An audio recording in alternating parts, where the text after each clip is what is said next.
ಚಿಕ್ಕಮಗಳೂರಿನ ಕುದುರೆಮುಖದಲ್ಲಿ ಬಾಲಕಿ ಆತ್ಮಹತ್ಯೆ ಪ್ರಕರಣಕ್ಕೆ ಸಂಬಂಧಪಟ್ಟಂತೆ ಬಿಜೆಪಿ ಕಾರ್ಯಕರ್ತನ ವಿರುದ್ಧ ಕಿರುಕುಳ ಆರೋಪ ಕೇಳಿಬಂದಿದೆ. ಬಾಲಕಿಯನ್ನ ಪ್ರೀತಿಸಿ ವಂಚಿಸಿದ ಆರೋಪ ಬಿಜೆಪಿ ಕಾರ್ಯಕರ್ತನ ವಿರುದ್ಧ ಕೇಳಿಬಂದಿರುವಂಥದ್ದು.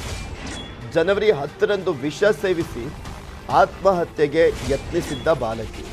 ಕಳಸಾದಲ್ಲಿ ಪಿಯುಸಿಯನ್ನು ಓದ್ತಾ ಇದ್ಲು ವಿದ್ಯಾರ್ಥಿನಿ. ಜನವರಿ 14ರಂದು ಮಂಗಳೂರಿನ ಎಜೆ ಆಸ್ಪತ್ರೆಯಲ್ಲಿ ಚಿಕಿತ್ಸೆ ಫಲಿಸದೆ ಸಾವನ್ನಪ್ಪಿದ್ದಾಳೆ ಬಾಲಕಿ. ಪಿಯುಸಿಯನ್ನು ಓದ್ತಾ ಇದ್ಲು, ಪ್ರೀತಿಯನ್ನ ಮಾಡ್ತಾ ಇದ್ಲು.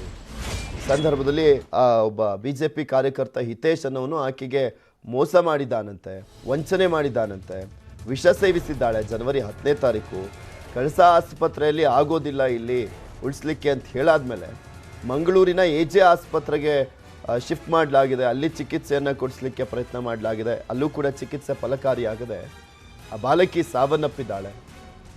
16-17 ವರ್ಷ, PUC ಅಂತಂದರೆ. ಇನ್ನು ಸಾವನ್ನಪ್ಪುವಂಥ ಸಂದರ್ಭದಲ್ಲಿ ಡೆತ್ ನೋಟನ್ನು ಬರೆದಿಟ್ಟಿದ್ದಾಳೆ. ಹಿತೇಶ್ ಹೆಸರನ್ನ ಮೆನ್ಷನ್ ಮಾಡಿರುವಂಥದ್ದು ಆ ಬಾಲಕಿ. ಆ ಹಿತೇಶ್ನಿಂದನೇ ನಾನು ಸಾವನ್ನಪ್ಪಿದ್ದೇನೆ ಅಂತ ಡೆತ್ ನೋಟ್ನಲ್ಲಿ ಉಲ್ಲೇಖ ಮಾಡಿದ್ದಾಳೆ. ಇದೆಲ್ಲ ಆದ ನಂತರ ಪೋಷಕರು ಪೊಲೀಸರಿಗೆ ದೂರನ್ನು ಕೊಟ್ಟರೆ ಪೊಲೀಸರು ಕೂಡ ದೂರನ್ನು ತೆಗೆದುಕೊಂಡಿಲ್ಲ. ದೂರು ದಾಖಲಿಸ್ಕೊಳ್ಳಿಕ್ಕೂ ಕೂಡ ಹಿಂದೆ ಮುಂದೆ ನೋಡಿದ್ದಾರೆ. ನಂತರ ಪೋಷಕರು ಹೋಗ್ಬಿಟ್ಟು SP ಕಂಪ್ಲೇಂಟ್ ಮಾಡಿದ್ದಾರೆ. SP ಅದಾದಮೇಲೆ ತರಾಟೆಗೆ ತೆಗೆದುಕೊಂಡ್ಮೇಲೆ ಪೊಲೀಸರನ್ನು ಆ ಟೈಮ್ನಲ್ಲಿ ದೂರನ್ನು ದಾಖಲು ಮಾಡ್ಕೊಂಡಿದ್ದಾರೆ ಅಷ್ಟೇ. ಆ ಹಿತೇಶ್ ಅನ್ನೋನ್ನ ವಿಚಾರಣೆ ಮಾಡೋದಾಗಲಿ ಬಂಧಿಸೋದಾಗಲಿ ಯಾವುದೂ ಕೂಡ ಆಗಿಲ್ಲ. ಸೊ ಹೀಗಾಗಿ ಪೋಷಕರು ಆಕ್ರೋಶವನ್ನು ವ್ಯಕ್ತಪಡಿಸ್ತಾ ಇದ್ದಾರೆ.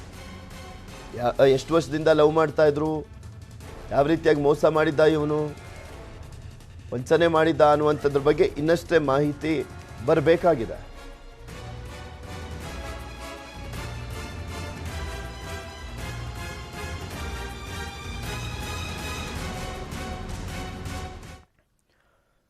BBMP ಹಾಗೂ ಯಶವಂತ